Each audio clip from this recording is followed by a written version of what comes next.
Good morning बच्चों। आज मैं ग्रामर का नया टॉपिक सहायक क्रिया पढ़ा रहा हूँ। सहायक क्रिया मीन्स सपोर्टिंग वर्ब।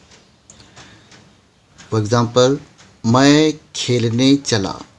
इस वाक्य में खेलना मेन वर्ब है, हिंदी में से मुख्य क्रिया कहेंगे, और चला, चलना ये सहायक क्रिया है। हमेशा सहायक क्रिया सेंटेंस के एंड में आती है। उसके पीछे एक मेन वर्ब का होना ज़रूरी है। अगर इसके पीछे मेन वर्ब नहीं है तो ये सेंटेंस रॉन्ग होगा। इसीलिए हमेशा इस बात को ध्यान में रखो कि सहायक क्रिया का वाक्य फ्रेम करते समय हमेशा दो वर्ब्स का, दो क्रियाओं का आना ज़रूरी है, और सहायक क्रिया जो है वो अंत में आएगी। ओके, अब यहाँ पर मैंने लिखा है कि खेलना ये मुख्य क्रिया या मेन वर्ब है, और चलना ये सहायक क्रिया है, क्योंकि सहायक क्रिया यहाँ पर वाक्य के अंत में आई है। उसके कुछ रूल्स मैंने यहाँ पर लिखे हैं। सहायक क्रिया वाक्य को पूरा करने में सहायता करती है, तो सपोर्टिंग वर्ब सेंटेंस को कंप्लीट करने में सपोर्ट करती है। हमेशा सहायक क्रिया वाक्य के अंत में आएगी, तो सेकंड लास्ट कभी नहीं आएगी। हमेशा सहायक क्रिया सपोर्टिंग वर्ब सेंटेंस के वाक्य के एंड में, अंत में आएगी। सहायक क्रिया के रूप में वाक्य बनाते समय दो क्रियाओं को जोड़कर नहीं लिखना चाहिए। टू वर्ब्स को जॉइन करके सेंटेंस कभी फ्रेम नहीं करना चाहिए। फॉर एग्ज़ाम्पल मैंने यहाँ पर दिया है, जैसे वह खाना खाकर या खाना खा के आया। ये सेंटेंस रॉन्ग है, क्योंकि इसके अंदर दो वर्ब्स को जॉइंट किया है। एक है खा, खाना, कर, करना, तो दो वर्ब्स को जॉइंट करके ये सेंटेंस फ्रेम किया गया है। इसीलिए इस प्रकार के सेंटेंस रॉन्ग होते हैं।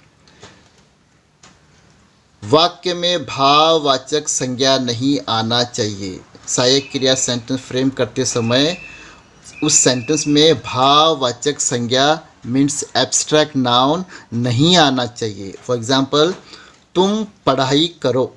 देखने में ये वर्ब लगती है, लेकिन ये भाववाचक संज्ञा है, एब्स्ट्रैक्ट नाउन है। इसीलिए इस प्रकार के सेंटेंस रॉन्ग होते हैं। यहाँ पर पढ़ाई भाववाचक संज्ञा है, इसीलिए सेंटेंस रॉन्ग है। Okay, continue. इस सेंटेंस को तुम इस प्रकार लिख सकते हो, तुम पढ़ा करो। तो यहाँ पर पढ़ा, पढ़ना मेन वर्ब, करो, करना सपोर्टिंग वर्ब है। तो ये वाक्य सही है। मैंने यहाँ पर ऊपर मैंने एक उदाहरण दिया था कि मैं खेलने चला। यहाँ पर मैंने एक सेंटेंस दिया था तो बिगिनिंग में, मैं खेलने चला, और नीचे यहाँ पर मैंने और एक सेंटेंस दिया उसी प्रकार का, मैं खेलने चला हूँ। ये सेंटेंस भी रॉन्ग है। क्यों? क्योंकि यहाँ पर हूँ आया है।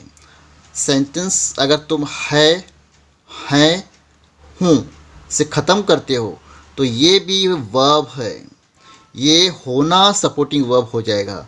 हमें यहाँ पर होना सपोर्टिंग वर्ब का सेंटेंस फ्रेम करना नहीं था, हमें चलना का करना था। तो मैं खेलने चला वो सही होगा।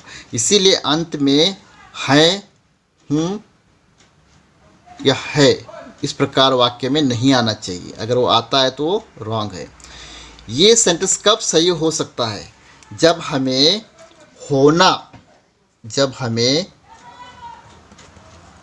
होना का वाक्य फ्रेम करना है, तब हम इस प्रकार सेंटेंस लिख सकते हैं, मैं खेलने चला हूँ। कब? जब हम होना का वाक्य में फ्रेम करते हैं।